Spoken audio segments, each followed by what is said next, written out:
ابن کثیر رحمۃ اللہ علیہ بہت بڑے آدمی ہیں، بھاری آدمی ہیں علم کی دنیا میں، انہوں نے ایک واقعہ نقل کیا ہے، وہ بتانے لگا۔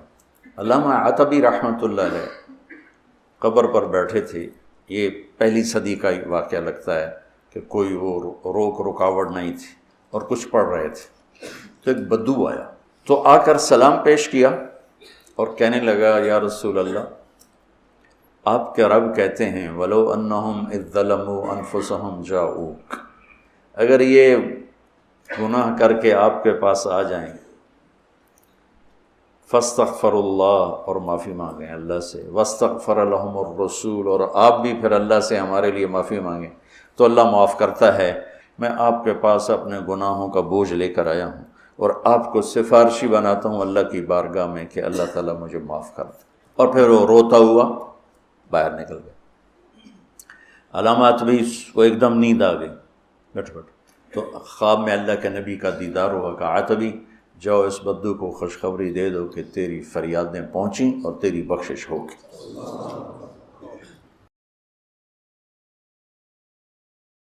اب آ رہی ہے میرے بھائیوں وہ آیت، آپ دیکھیں کہ یہ پورا کانٹیکسٹ آیت نمبر 60 سے شروع ہوا ہے سورۃ النساء کی، کہ منافقین اپنے فیصلوں کے لیے طاغوت کے پاس جاتے تھے، یعنی یہودیوں کے پاس، اور ان کے سامنے جا کے کہتے تھے کہ ہم اوپر سے تو مسلمان ہوئے ہیں لیکن اندر سے تمہارے ساتھ ہیں، تاکہ کل کو اگر نعوذ باللہ اسلام کی دعوت ناکام ہوئی تو ان کے پاس واپسی کا کوئی پلیٹ فارم موجود ہو۔ اور نبی علیہ السلام کے سامنے آ کے وہ اللہ کی قسمیں کھا رہے ہیں کہ نہیں ہم تو وہاں دعوت دینے کے لیے گئے تھے۔ یہ ساری آیات آپ نے سن لی، سورہ النساء کی آیت نمبر 60 سے لے کر 63 تک۔ اب اس کانٹیکسٹ میں یہ آیت آ رہی ہے 64، منافقین کے بارے میں، کلمہ گو مسلمانوں کے بارے میں جو قانوناً صحابی بھی تھے، کیونکہ باقیوں کو تو نہیں پتا تھا کہ انہوں نے اندر سے ایمان قبول کیا یا نہیں۔ حتیٰ کہ بخاری اور مسلم دونوں میں آتا ہے کئی بار حضرت عمر نے اجازت مانگی عبداللہ ابن ابی کے بارے میں کہ یا رسول اللہ اجازت دیں اس کی میں گردن کاٹ دوں۔ یعنی اگر حضرت عمر کو یہ سمجھ آ رہی تھی کہ یہ اوپر سے کلمہ گو ہے اندر سے منافق ہے، تو نبی علیہ السلام کو نہیں پتا تھا؟ آپ علیہ السلام کو بھی اسیسمنٹ سے پتا تھا۔ اس کے جواب میں اللہ کے نبی علیہ السلام نے کیا فرمایا؟ بخاری اور مسلم دونوں میں حدیث ہے، آپ نے فرمایا چھوڑ دو عمر، لوگ کہیں گے یہ اپنے صحابہ کو قتل کرواتا ہے۔ یعنی نبی علیہ السلام نے عبداللہ ابن ابی اور منافقین کو بھی صحابی کہہ دیا۔ یہ الارمنگ پوائنٹ ہے، میں اس کی انجینئرنگ نہیں کرتا، پھر آپ لوگوں کو برا لگے گا، کہ کلمے کا احترام ہوتا تھا کہ ٹھیک ہے اوپر سے کلمہ پڑھا ہے نا، تو لوگ کہیں گے یہ صحابہ کو قتل کرواتا ہے۔ حتیٰ کہ بخاری مسلم میں آتا ہے کہ نبی صلی اللہ علیہ وآلہ وسلم نے اسی عبداللہ ابن ابی کا جنازہ بھی پڑھایا، اپنا کرتا کفن کے طور پہ اسے دیا، اپنے مبارک ہاتھوں سے قبر میں اتارا۔ یہ کہانی شریف نہیں ہے، بخاری مسلم میں، اپنا لعاب دہن اس کے منہ میں ٹپکایا۔ تو آپ کی نظر میں تو شاید اتنا کچھ کرنے کے بعد اس کی بخشش ہو جانی چاہیے، لیکن قرآن میں اللہ تعالیٰ نے سورہ التوبہ میں فرمایا آپ 70 دفعہ بھی ان کے لیے دعا کریں نا، ہم نے ان کی مغفرت نہیں کرنی، ہم نے انہیں معاف نہیں کرنا، کیونکہ یہ اللہ اور اس کے رسول کے دشمن ہے۔ اور اے نبی آمدہ سے نہ تو آپ نے کسی منافق کا جنازہ پڑھانا ہے، نہ اس کی قبر پہ جا کے کھڑے ہونا ہے، بین کر دیا اللہ نے۔ تو یہ پورا کانٹیکسٹ وہ چل رہا ہے کہ منافقین اپنے فیصلوں کے لیے بعض اوقات اپنی مرضی کا فیصلہ لینے کے لیے اگرچہ حاکم کے طور پر، پولیٹیکل لیڈر کے طور پر، ایک دینی لیڈر کے طور پر بھی، اور پیغمبر کی حیثیت سے نبی علیہ السلام کو مانتے تھے، اس کے باوجود جب اپنی مرضی کا فیصلہ لینا ہوتا تھا یہودیوں کے علماء کے پاس جا کے فیصلہ کرواتے تھے۔ پیغمبر کی موجودگی میں مولویوں کا کیا کام ہے کہ آپ جا کے ان سے فیصلے کروائیں؟ اور پھر آپ کہتے تھے نہیں یا رسول اللہ ہم تو وہاں پہ گئے تھے ایک افہام و تفہیم پیدا کرنے کے لیے، ان کو دعوت دینے کے لیے، اور اللہ تعالیٰ ہمارا ہے وہ جھوٹی قسمیں بھی کھاتے ہیں۔ اب اس پورے کانٹیکسٹ میں سورہ النساء کی آیت نمبر 60 سے لے کر 63 تک کے یہ وہ آیت آ رہی ہے، آیت نمبر 64 اور 65، جس کی بنیاد پہ ایک من گھڑت گستاخانہ عقیدہ نبی علیہ السلام کے بارے میں ان لوگوں نے، خصوصاً بریلوی اور اہل تشیع مکاتب فکر کے لوگوں نے کر دیا، اور اس عقیدے کا باقی امت کو پابند کرنے کی کوشش کی۔ ایون دیوبندیوں کا بھی کسی حد تک یہی عقیدہ ہے، سوائے اہل حدیث کے، اور لوگوں کو پابند کیا کہ جو اب اس کو نہیں مانے گا نا وہ گستاخ رسول ہو جائے گا۔ وہ یہ آیت ہے وما ارسلنا من رسول، اور ہم نے کوئی رسول بھی ایسا نہیں بھیجا الا مگر یہ کہ لیطاع باذن اللہ، اس کی اطاعت کی جاتی ہے اللہ کے اذن کے ساتھ۔ یعنی وہ رسول خود نہیں کلیم کر رہا ہوتا اپنی اطاعت، آن دا بہاف آف اللہ وہ لوگوں سے کہتا ہے کہ میری اطاعت کرو، کیونکہ شریعت جو ہے یہ نازل اللہ نے کی ہے۔ پیغمبر شریعت کا موجد یا کریٹر نہیں ہوتا، بلکہ شریعت پہنچانے والا ہوتا ہے۔ اور پھر اس کا کلائمیکس وہ ہے سورہ النساء کی آیت نمبر 80، آگے چل کے آ جائے گی، من یطع الرسول فقد اطاع اللہ، جس نے رسول کی اطاعت کی گویا اس نے اللہ کی اطاعت کی۔ پھر سورہ آل عمران میں بھی آیت گزری ہے، قل ان کنتم تحبون اللہ فاتبعونی یحببکم اللہ، یہ بھی یہودیوں کے کانٹیکسٹ میں تھی۔ اے نبی تم فرما دو کہ بالفرض اگر تم اللہ سے محبت کرتے ہو نا، اے یہودیوں کہتے ہو ہم اللہ کے چہیتے ہیں، پھر تمہیں میری اتباع کرنی ہوگی۔ اور اتباع کہتے ہیں محبت کے ساتھ کسی کی پیروی کرنا۔ صرف پیروی جو ہے نا وہ اطاعت ہوتی ہے، اتباع ہوتی ہے محبت کے ساتھ پیروی، جنہوں اسی پنجابی چ کہنا ٹڈو مننا، اندروں مننا۔ پھر اللہ تعالیٰ تم سے محبت کرے گا، یحببکم اللہ ویغفر لکم ذنوبکم، اور تمہارے گناہوں کو بھی بخش دے گا، جو اندر سے رسول اللہ کے ساتھ محبت رکھتے ہوئے اتباع اور اطاعت اختیار کریں گے۔ تو یہاں پہ کہا جا رہا ہے کہ کوئی رسول بھی ایسا نہیں آیا کہ مگر یہ کہ اس کی اطاعت کی جاتی تھی اللہ کے اذن کی وجہ سے، یعنی تمام پیغمبروں کا یہی سٹیٹس تھا۔ وَلَوْ أَنَّهُمْ إِذْ ظَلَمُوا، اور اے نبی جب انہوں نے یہ ظلم کر ہی لیا تھا، یہ پاسٹ ٹینس کا صیغہ ہے، ماضی کی بات ہو رہی ہے، جس کا کانٹیکس سورہ نساء کی آیت نمبر 60 سے سٹارٹ ہوا ہے کہ یہ طاغوت سے جا کے فیصلے کرواتے تھے منافقین۔ تو اے نبی اگر انہوں نے یہ حرکت کر ہی لی ہے اور انہوں نے یہ ظلم کیا اپنی جانوں پر کہ آپ پولیٹیکل لیڈر کی حیثیت سے، دینی پیشوا کی حیثیت سے، پیغمبر کی حیثیت سے ان میں موجود ہیں اور یہ اوپر سے کلمہ گو بھی ہیں، اس کے باوجود جا کے یہود کے علماء سے فیصلے کرواتے ہیں طاغوت سے۔ اگر انہوں نے اب ظلم کر ہی لیا تھا اور آ کے جھوٹی قسمیں کھا رہے ہیں کہ ہم تو وہاں گئے تھے افہام و تفہیم کے لیے، چلے اب یہ جرم انہوں نے کر ہی لیا، انفسہم اپنی جانوں پر، ولو انہم اذ ظلموا انفسہم اپنی جانوں پہ انہوں نے جو ظلم کر لیا، جاؤکا اب انہیں چاہیے کہ وہ آپ کے پاس حاضر ہو جائیں۔ کس لیے؟ یہ حقوق العباد کا بھی معاملہ ہے نا، اللہ کے نبی کا بھی تو حق ہے نا۔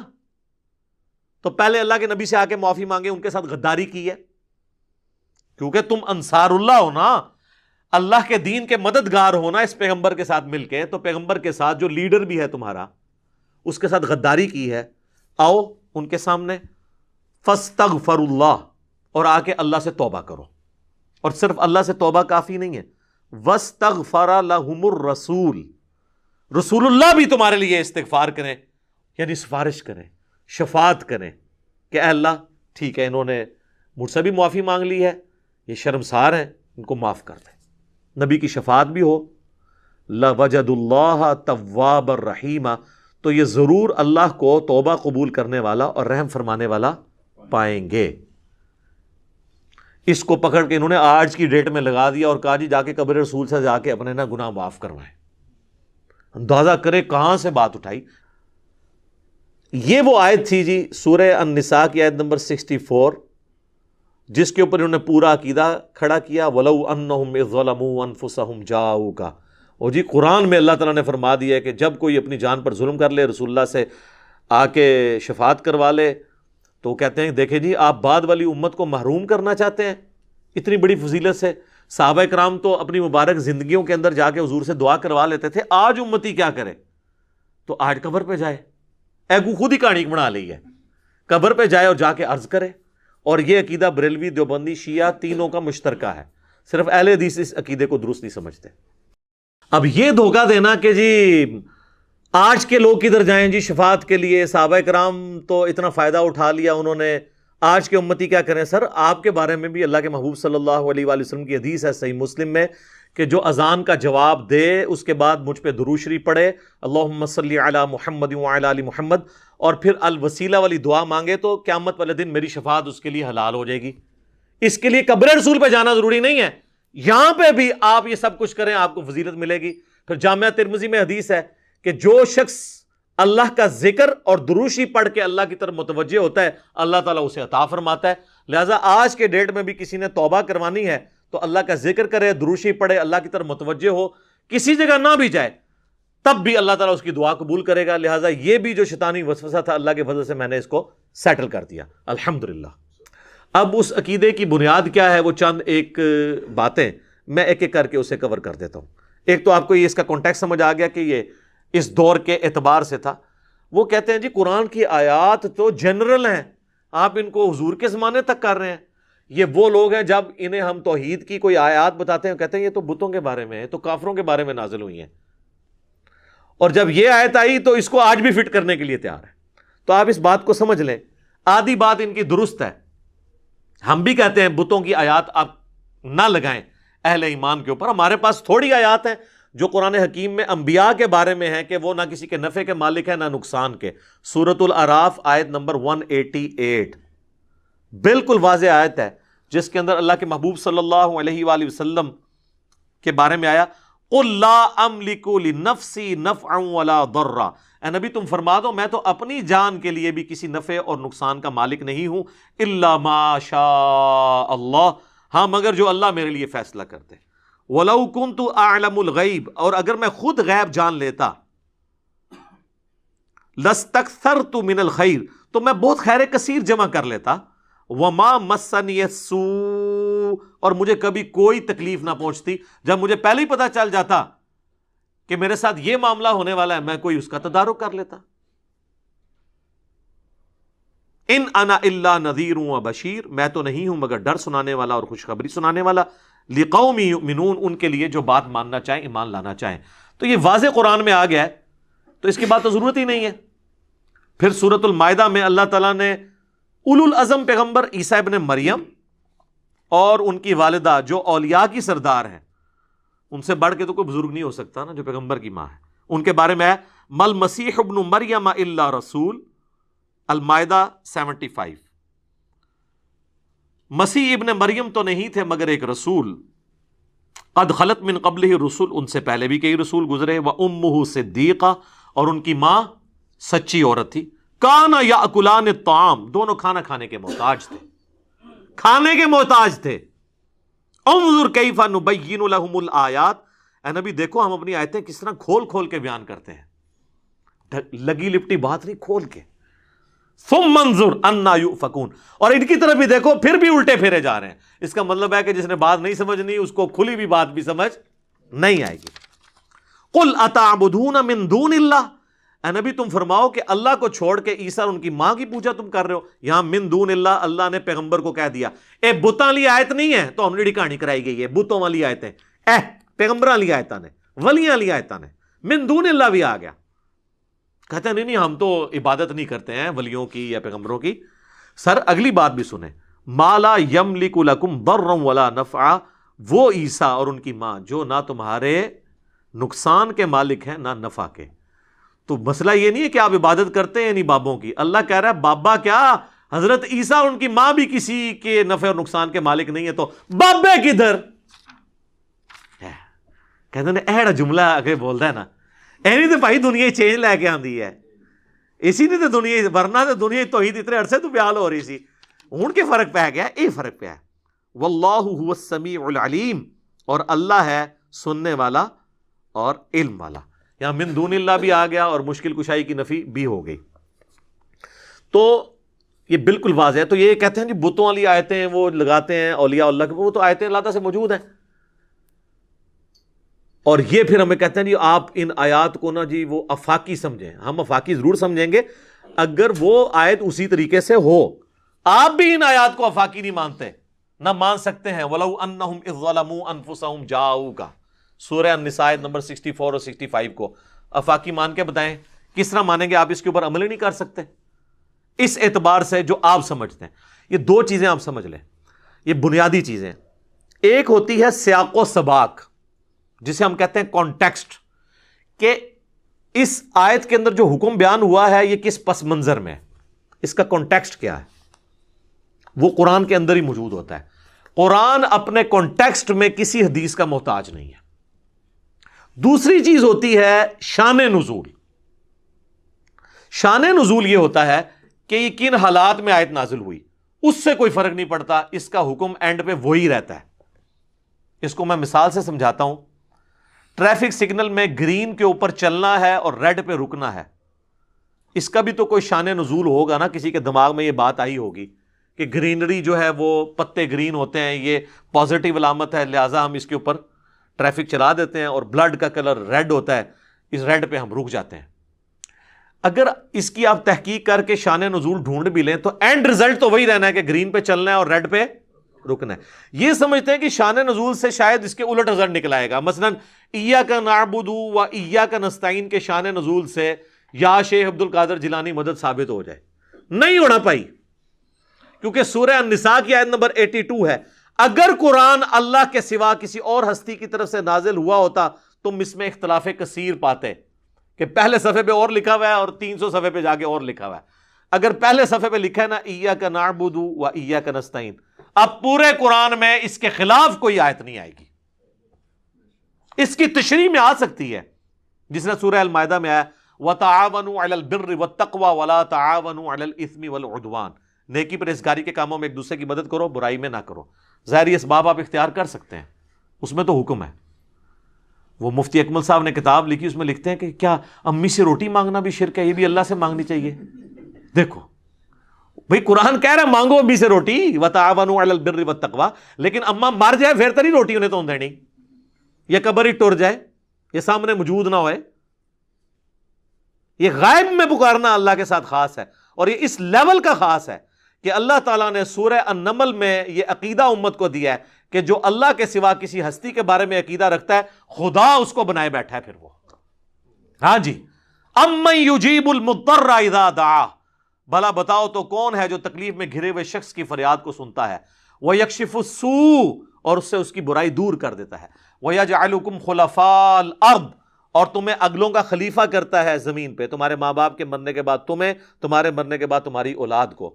اِلَٰهٌ مَّعَ اللَّهِ، کیا اللہ کے ساتھ کوئی اور الہ بھی ہے جو یہ کام کر سکے؟ قَلِيلًا مَّا تَذَكَّرُونَ، لیکن تم بہت کم ہی نصیحت حاصل کرتے ہو. کہتے ہیں جی منع کدھر ہے؟ یہ منع ہے جی سورہ نمل کی آیت نمبر 62 میں. ادھر کہتے ہیں نہیں وہ تو ہے اللہ ہی سے مانگتے ہیں، یہ تو نہیں آیا کسی اور سے نہیں مانگتے. جی یہ بھی آیا ہوا ہے سورہ نمل کی آیت نمبر 62. اگے ٹورو تے پتہ لگے نا. بارش کون برساتا ہے؟ اللہ. ڈیوٹی کس کی ہے؟ فرشتوں کی. اگر فرشتوں سے بارش مانگیں گے تو مشرک. بخاری مسلم میں آتا ہے بارش نہیں ہوتی تھی تو نبی علیہ السلام صلاۃ الاستسقاء پڑھتے تھے. آپ نے کبھی نہیں کہا کہ المدد یا میکائیل، آپ کی ڈیوٹی اللہ نے لگائی ہے، بارش نازل فرما دیں. یہ صحابہ کرام کبھی یہ کہتے ہوں؟ نہیں. لہٰذا یہ جھگڑا نہیں ہے کہ مولا علی کو اختیار ہے یا نہیں، شیخ عبد القادر جیلانی کو اختیار ہے یا نہیں، کسی فرشتے جن کو اختیار ہے یا نہیں ہے. اختیار ہو تب بھی آپ کسی اور کو پکارتے ہیں جو آپ کے سامنے موجود نہیں ہے یا فوت ہو چکا ہے یا جس سے آپ کمیونیکیٹ نہیں کر سکتے، تو یہ شرک ہو جائے گا. تو یہ اس آیت کو کہتے ہیں کہ جی یہ دلیل ہے کہ آپ جا کے قبر رسول پہ مانگیں. عجیب. اور پھر اس کے لیے پھر وہ جھوٹے سہارے لیتے ہیں. وہ کہتے ہیں جی تفسیر ابن کثیر میں ایک روایت موجود ہے، وہ اگلے دن طارق جمیل صاحب بھی بیان کر رہے تھے. طارق جمیل صاحب کا بیچاروں کا کیا قصور ہے؟ ان کے بڑوں نے، تقی عثمانی کے والد صاحب جو مفتی شفیع تھے، معارف القرآن میں انہوں نے بھی یہ نقل کی ہے، اور احمد بریلوی صاحب کا جو ترجمہ کنز الایمان اس کی جو شرح لکھی کی خزائن العرفان انہوں نے بھی نقل کیا ہے، اور ابن کثیر سے نقل کیا. ابن کثیر لکھ کے چلے گئے ہیں ایک بے سند روایت، نہ انہوں نے اس کی کوئی سند بیان کی. بھئی ابن کثیر تو 8ویں صدی ہجری میں آئے ہیں، جب تک وہ سند نہیں پوری کرتے نبی علیہ السلام تک کسی واقعے کی، ہم اسے کیسے مان لیں کہ جی نبی علیہ السلام کی وفات کے بعد ایک پینڈو شخص تھا، کوئی اعرابی تھا، وہ قبر رسول پہ آیا اور اس نے کہا یا رسول اللہ قرآن میں حکم آیا وَلَوْ أَنَّهُمْ إِذْ ظَلَمُوا أَنفُسَهُمْ جَاءُوكَ، تو میں نے اپنی جان پہ ظلم کیا، میں آپ سے دعا کروانے کے لیے آیا ہوں. تو ایک اور شخص وہاں بیٹھا تھا، اسے اونگ آ گئی، وہ خواب میں حضور علیہ السلام آئے اور کہا اس کو بشارت دو کہ تجھے بخش دیا گیا اور میری شفاعت تیرے حق میں قبول کر لی گئی. وہ کہتے ہیں دیکھیں جی قبر پہ جا کے آپ مانگ سکتے ہیں. لکھی کہاں ہوئی ہے؟ وہ کہتے ہیں روایتوں میں آیا ہے. اور کوئی تھوڑا سمجھدار ہے وہ کہتا ہے جی اس طرح کی ایک روایت مصنف ابن ابی شیبہ میں موجود ہے. کڈو جی المصنف ابن ابی شیبہ میں روایت ضرور موجود ہے لیکن سر وہ روایت ضعیف ہے, مالک الدار والی. اس میں آمش مدلس ہیں اور ان سے روایت کر رہے ہیں اور سما کی تصریح نہیں ہے, منقطع روایت ہے. صحیح مسلم کے مقدمے میں امام مسلم نے لکھا ہے کہ مدلس کی آن والی روایت سما کی تصریح کے بغیر ضعیف ہوگی جب تک وہ حدثنا یا اخبرنا بیان نہیں کرے گا, وہ ان سے روایت کر رہا ہے. یہ روایت ضعیف ہے مالک الدار والی کہ وہ حاضر ہوئے قبر رسول پہ ولو انہم ظلموا انفسہم جاؤ کا, پھر انہیں اونگ آ گئی, نبی علیہ السلام خواب میں آئے, فرمایا عمر کو جا کے میرا سلام کہنا اور اسے کہنا کہ سختی نہ کرے, ان قریب اللہ تعالیٰ تمہیں سراب کرے گا. اور یہ پیغام کس کو جا کے دے رہے ہیں؟ حضرت عمر کو. جعلی روایت ہے, حضرت عمر کو پیغام دیتے تو آگے کیا ہونا تھا وہ میں آپ کو بعد میں بتاؤں. روایت ہی جعلی ہے, یہ ایسا ہوا ہی نہیں ہے, اس میں تدلیس ہے. اور اگر کوئی کہتا ہے میں نے اس قانون کو نہیں ماننا محدثین کے, تو پھر ہم اسے پھکی دیتے ہیں کہ مسند امام احمد میں ایک حدیث ہے جو مشکات میں بھی موجود ہے, اس میں سیم حکم ہے. یہ تو آمش تو بہت چھوٹا ہے, ایک تابعی ہے حسن بصری 70 صحابہ کا شاگرد, وہ ان سے روایت بیان کر رہا ہے کہ نبی علیہ السلام نے فرمایا کہ جو شخص اپنے جاہلی نسب پر فخر کرے اسے کہو کہ تجھے بڑا فخر ہے نا اپنے نسب پہ, اپنے باپ کی شرمگاہ کاٹ کے اپنے منہ میں رکھ لے, اور یہ بات کنائے سے نہ کرو, ڈائریکٹ اس کو کہو کہ تو اپنے باپ کی شرمگاہ کاٹ اپنے منہ میں رکھ. کیا رسول اللہ ایسی بات کر سکتے ہیں؟ یہ بھی روایت ضعیف ہے.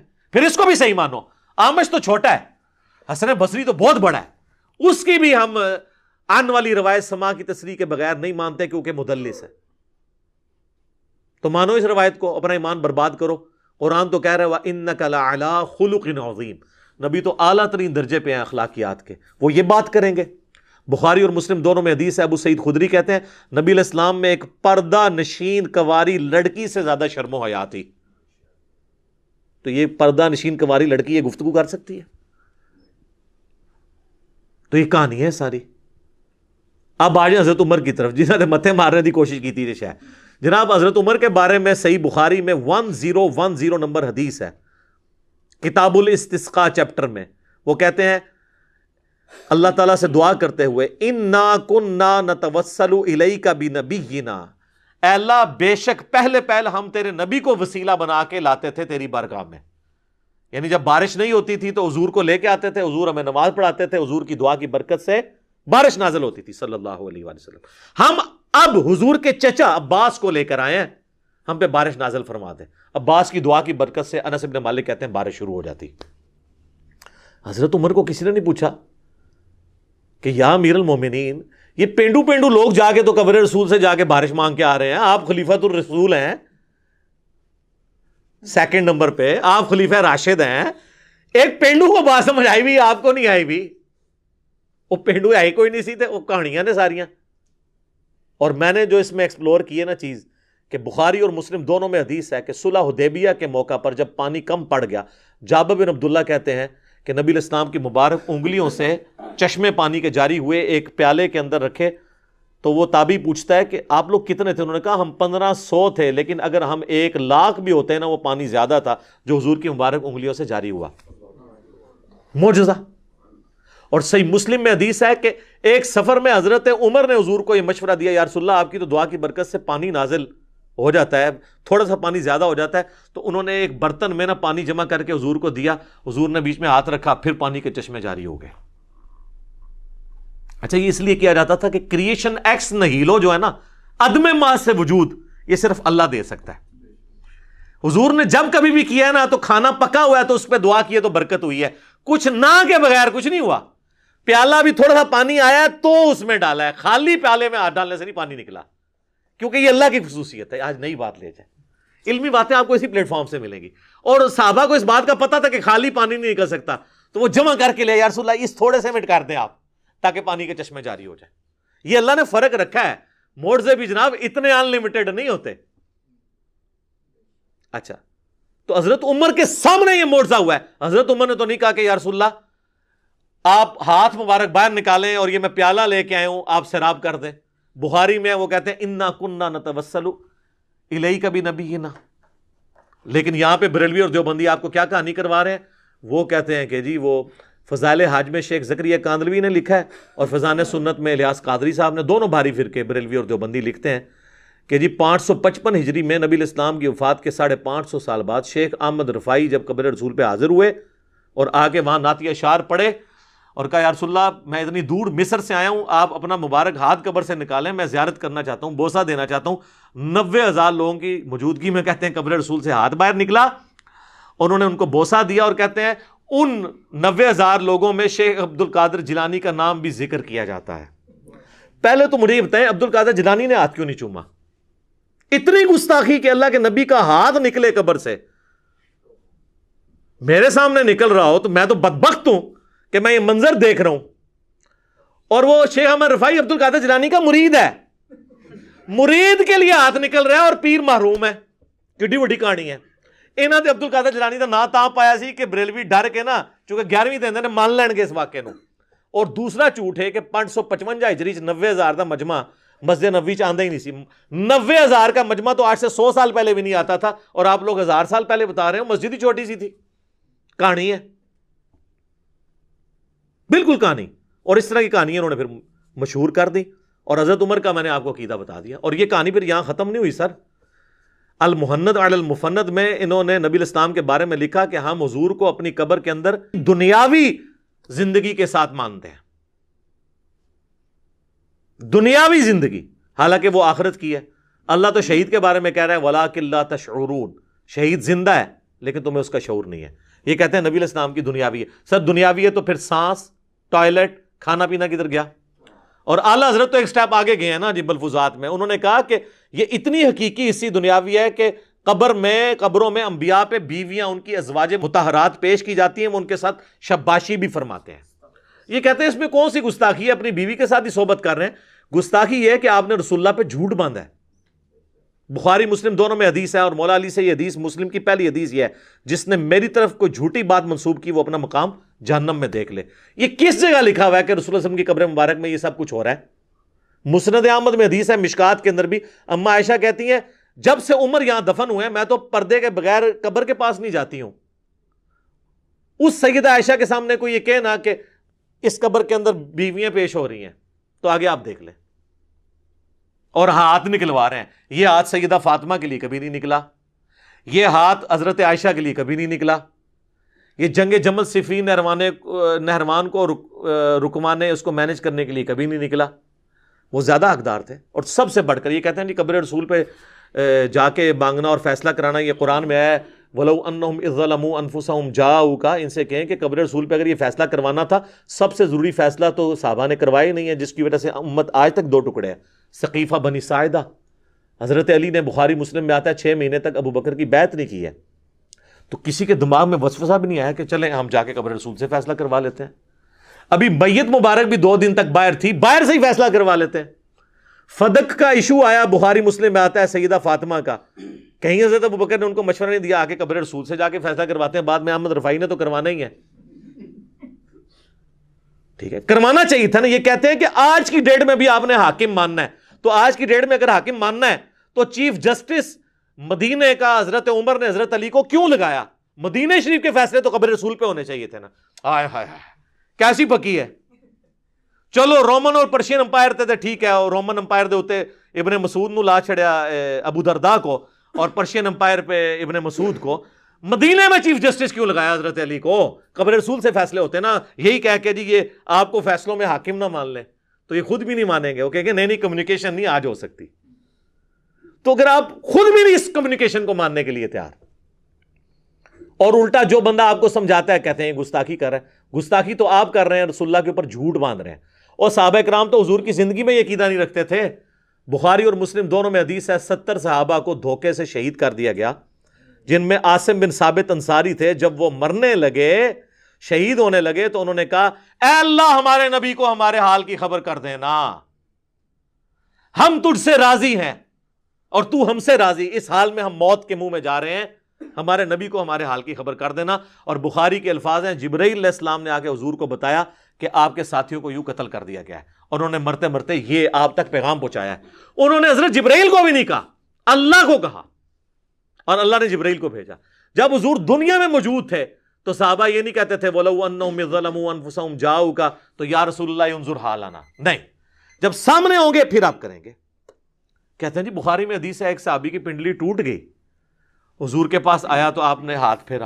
اور یار معجزات کو آپ بعد کی زندگی کے ساتھ کیسے کر رہے ہو؟ اور اگر آپ یہ مانتے ہو تو ٹھیک ہے، اپنی پنڈلی پھر تیار ہو توڑوانے کے لیے۔ جناب کروڑوں لوگوں کا اگر عقیدہ ٹھیک کرنے کے لیے کسی عاشق رسول کو اپنی پنڈلی توڑوا کے قبر رسول پہ جا کے ٹھیک کروانی پڑتی ہے تو آ جاؤ۔ یہ جب بات کریں گے نا تو کہیں گے جی پھر آپ کعبے چلے جاؤ، اللہ سے کروا لو۔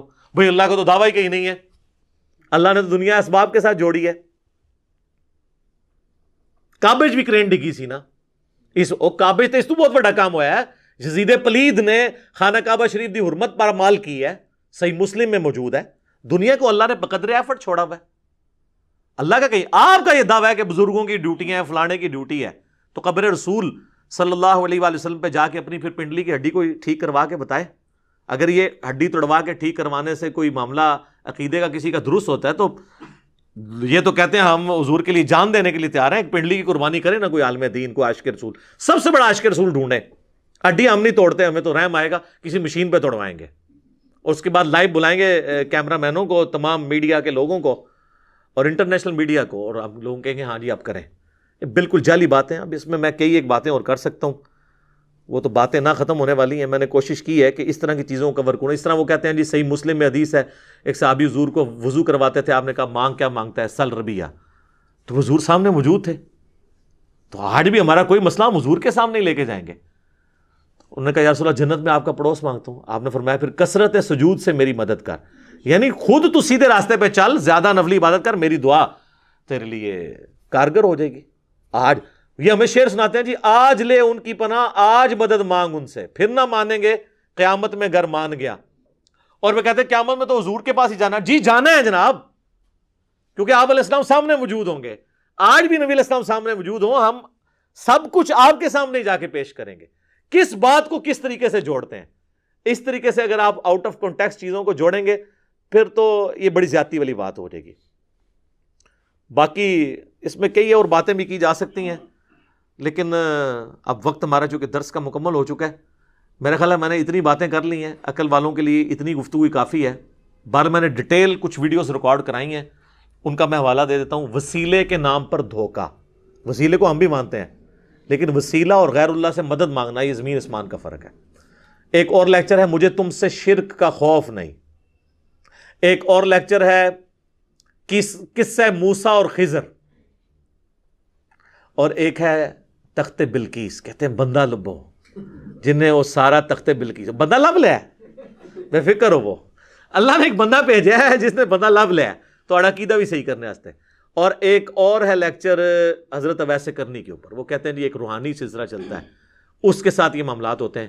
یہ وہ ساری ویڈیوز ہیں جو اگر الگ الگ میں ان کے اوپر گفتگو کروں تو 3-4 گھنٹے اور لگ جائیں گے۔ یہ آپ ویڈیوز دیکھیں۔ دعا صرف اللہ ہی سے میرا ریسرچ پیپر ہے، وہ بھی آپ پڑھیں تو انشاءاللہ آپ کو سچائی کھل کر سامنے آ جائے گی۔ اللہ تعالیٰ سے دعا ہے جو حق بات میں نے کہی اللہ تعالیٰ ہمارے دلوں میں راسخ فرمائے۔ اگر جذبات میں میرے منہ سے کوئی غلط بات نکل گئی تو اللہ تعالیٰ ہمارے دلوں ہی سے اسے دھو ڈالے، ہمیں معاف بھی کر دے، ہمیں کتاب و سنت کی تعلیمات پر عمل کر کے دوسرے بھائیوں تک پہنچانے کی توفیق عطا فرمائے۔ سبحانک اللہم و بحمدک، اشہد ان لا الہ الا انت، استغفرک و اتوب الیک، وما علینا الا البلاغ المبین۔ جزاکم اللہ خیرا۔